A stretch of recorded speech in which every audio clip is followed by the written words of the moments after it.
Since I was born, like 30 days after I was born, went overseas because my dad was playing overseas in Greece. And so from the ages of right when I was born to 12, I've been traveling pretty much my whole life watching my dad play.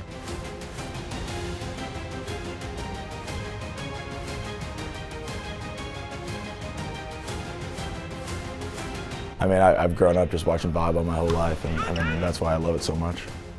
Growing up with one of the best players ever play as a dad and a coach, I've got the best tips and pointers and lessons that I could possibly get from anybody. Perfect pass by Dryden. Ball again to Ball on the left side and hammered down the line.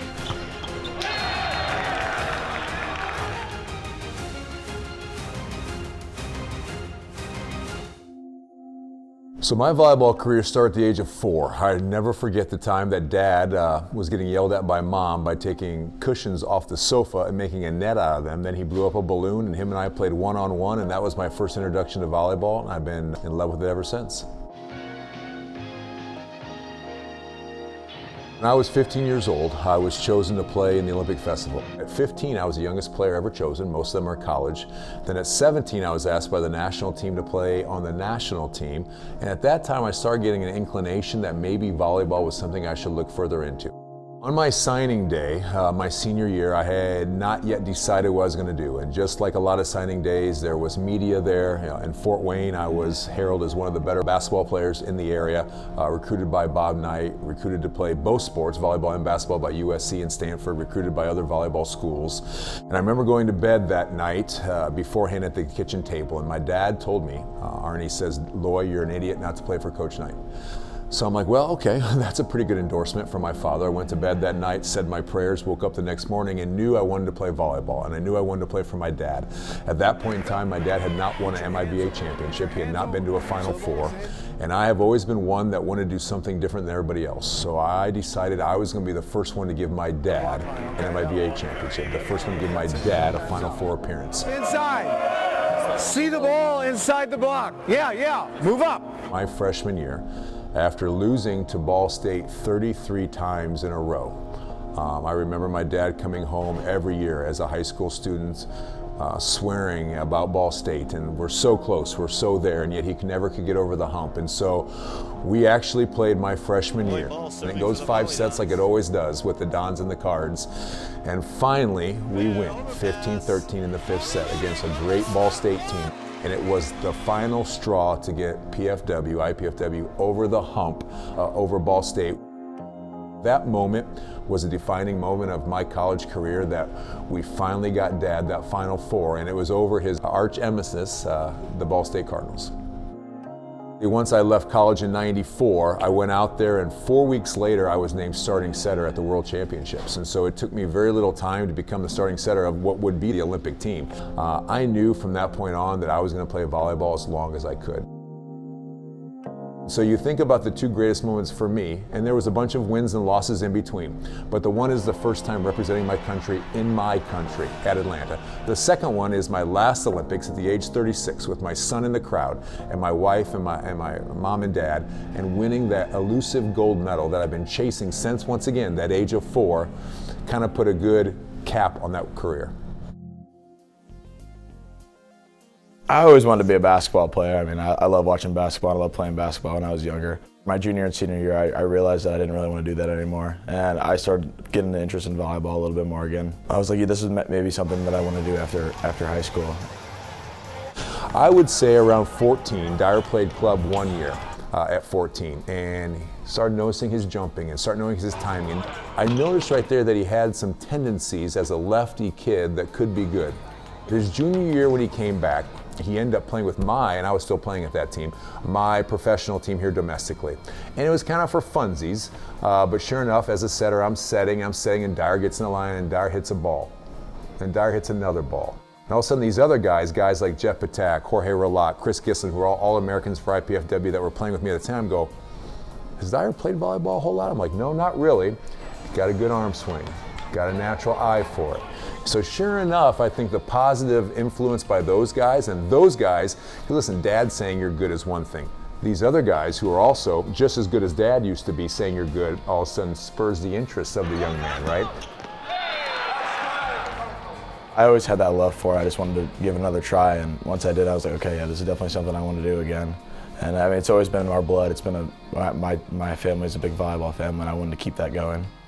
I definitely felt a little bit of pressure to be a great volleyball player, just be a volleyball player in general. I don't really feel any pressure anymore. I love what I'm doing, and I'm just happy that I can keep going as a volleyball player for the Ball family.